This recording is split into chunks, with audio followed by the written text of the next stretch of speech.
दोस्तों हम लोग आज बात करेंगे क्वेश्चन ध्वनि प्रदूषण के स्रोतों को बताइए तथा किन विधियों से ध्वनि प्रदूषण कम किया जा सकता है। ध्वनि प्रदूषण के स्रोत यानी सोर्स ऑफ नॉइस पोल्यूशन। ध्वनि प्रदूषण के स्रोतों का वर्गीकरण हम कई प्रकार से कर सकते हैं। दोस्तों अगर हम बात करें एक प्रकार के वर्गीकरण को तो अनुसार यह दो प्रकार का होता है। पहला प्राकृतिक स्रोत, दूसरा होता है कृत्रिम स्रोत। प्राकृतिक स्रोत इसे बोलते हैं नेचुरल सोर्स। ज्वालामुखी का विस्फोट, बादलों का गर्जन, उल्कापिंडों का गिरना, भूकंप द्वारा भवनों का गिरना, समुद्री लहरों का कोलाहल आदि प्राकृतिक स्रोतों का उदाहरण है। कृत्रिम स्रोत यानी आर्टिफिशियल सोर्स, यह स्रोत स्वयं मानव द्वारा पैदा किए जाते हैं और इन्हें हम पुनः दो भागों में डिवाइड करते हैं। पहला है अचल स्रोत यानी स्टेशनरी सोर्स। इसके अंतर्गत कारखाने, रेडियो, टेलीविज़न, पत्थर के उद्योग, सीमेंट उद्योग, मिलों के सायरन, लाउड स्पीकर, स्टीरियो, विवाह उत्सव आदि आते हैं। इनमें शोर उत्पन्न करने के कारक अपने ही स्थान पर रहकर ही शोर के चारों ओर प्रसारित करते हैं। सचल स्रोत यानी डायनेमिक सोर्स। इन स्रोतों में रेलगाड़ियाँ, मोटर गाड़ियाँ, स्कूटर, मोटरसाइकिल, वायुयान आदि सम्मिलित हैं। इसके अलावा बच्चों के खेलने से उत्सवों का शोर, चुनाव प्रचार का शोर एवं फ्री लगाने वालों का शोर भी सचल स्रोत है। विस्फोटक पटाखों, फायरिंग का शोर भी प्रदूषण करता है। अन्य वर्गीकरण के अनुसार हम बात करें तो इसको भी किया गया है औद्योगिक शोर, सामुदायिक शोर और यातायात का शोर। औद्योगिक शोर यानी इंडस्ट्रियल नॉइज।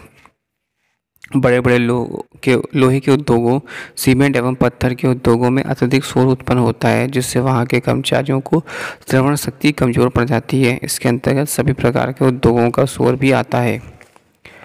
सामुदायिक शोर यानी कम्युनिटी नॉइज। समाज में रहकर मनुष्य विभिन्न प्रकार के क्रियाकलापों के द्वारा शोर उत्पन्न करता है, जैसे विवाह आदि के अवसरों पर ऊंची आवाज़ों में लाउड स्पीकर बजाना, बैंड बजाना तथा भागवत आदि लाउड स्पीकर पर बजना, मेलों और घाटों में शोरगुल होना इत्यादि। यातायात का शोर, ट्रैफिक नॉइज।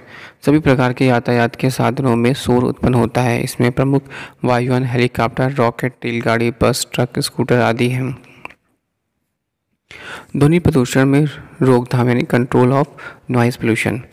इसमें पहला आता है स्रोत पर नियंत्रण, माध्यम पर नियंत्रण और प्राप्तकर्ता पर नियंत्रण। पहले बात करेंगे स्रोत पर नियंत्रण यानी कंट्रोल एट सोर्स।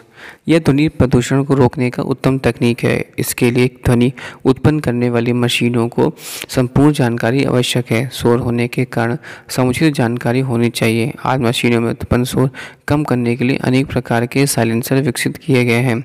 उद्योग, मोटर वाहनों आदि में इनका प्रयोग किया जाता है। घर्षण से उत्पन्न शोर को इनका लुब्रिकेशन करके कम किया जाता है। उद्योगों में मशीनों के साथ साथ ध्वनि शोषक पदार्थों को द्वारा कम कर दिया जाता है, जिससे ध्वनि की तीव्रता में काफ़ी कमी हो जाती है।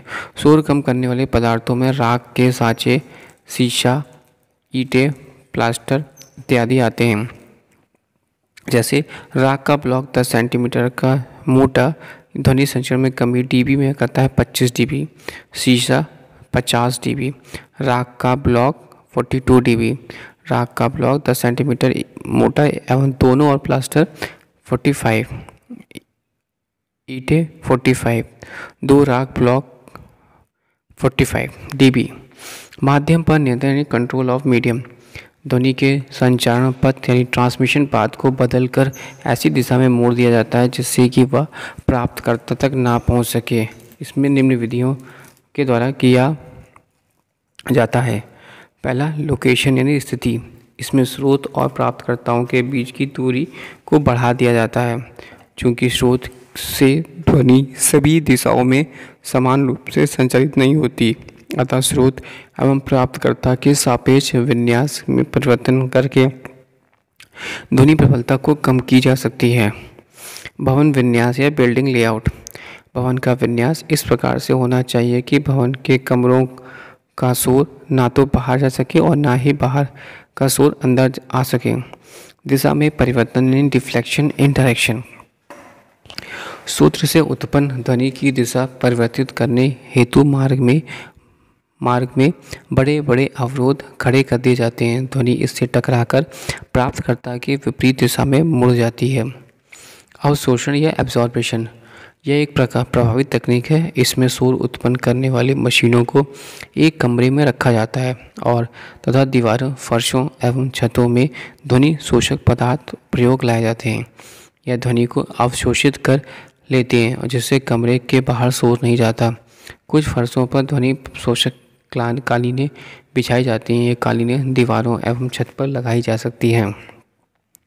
मशीनों का समायोजन यानी एडजस्टमेंट ऑफ मशीन, मशीनों के उचित समायोजन से भी बहुत शोर कम किया जा सकता है।